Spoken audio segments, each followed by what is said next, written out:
দল হয়েছে, তারা একসাথে যৌথভাবে আমাদের উপরে, যৌথ বাহিনীর উপরে হামলা করেছে।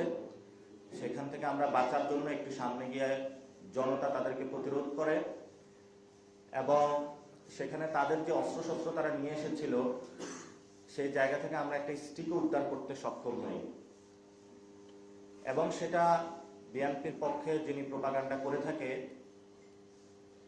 জুলকারনাইন সাহেব পুরো বাংলাদেশে ছড়িয়ে দেয় যে আমরা নাকি আগ্নেয়াস্ত্র বহন করেছি।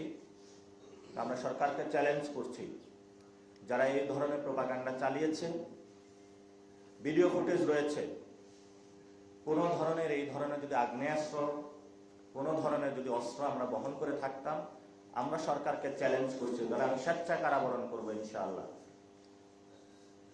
এরপরে যখন আমাদের উপরে হামলা হলো, হামলার পরে আমরা বিচারের জন্য থানায় গেলাম। থানায় যাওয়ার পরে তারা মামলা না নিয়ে বিদ্যুতের লাইন তারা অফ করে দিল। আমরা চেক করলাম আশেপাশে প্রত্যেকটা জায়গায় হলো বিদ্যুৎ আছে, শুধু ঝিনাইদহ সদর থানায় বিদ্যুৎ ছিল না। তারা 6 ঘন্টা বিদ্যুৎ অফ রেখেছে। তারা শুধু আসান্বিত করছিল মামলা নিবে, একটু পরে ওসি এএসপি হলো থানা থেকে হলো সটকে পড়ে। এরপরে হলো তারা যখন সন্ধ্যার পরে রাতের অন্ধকার হয় আমাদেরকে এসে থ্রেট করা শুরু করে যে বাহির থেকে লোক নিয়ে এসে আমাদেরকে মারা হবে।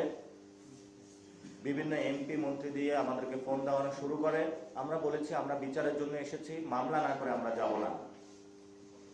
একটা পর্যায়ে তারা বাধ্য হয়, আমরা ইজাহারপত্র যেটা সেটা তারা অভিযোগপত্র নেয়। আমাদের উপর যারা হামলা করেছে সুনির্দিষ্টভাবে ভিডিও ফুটেজ দেখে তাদেরকে আমরা সেখানে হলো তাদেরকে মামলা দিয়েছি এবং সেখানে আমরা ঝিনাইদহ যিনি জেলা প্রশাসক রয়েছেন আব্দুল মজিদের নামটাও ছিল। পুলিশ যখন বলেছে যে তার নাম বাদ দিতে হবে, যেহেতু উনি প্রত্যক্ষ ছিলেন না পরোক্ষভাবে ছিলেন, আমরা নাম বাদ দেই। তারপরে তারা মামলা নেয়। মামলা নেওয়ার পরে ঠিক যখন আমরা থানা থেকে বের হব, প্রায় 1003 অস্ত্র শস্ত্র নিয়ে, লাঠি সোটা নিয়ে থানার এসে গেট ভাঙা তারা শুরু করে। তখন আমি একটা স্ট্যাটাস দিয়েছিলাম যে প্লিজ সেভ আস, এবং আমি কালেমা পড়ে মৃত্যুর প্রস্তুতি নিয়ে হলো আমি ওইখানে পুলিশ যারা ছিল তারা পিছনে পালানো শুরু করে। জানের জায়গাটা ছেড়ে দিয়ে আমি ওইখানে বসে থাকি যে ঠিক আছে আজকে আমার জান চলে যাবে।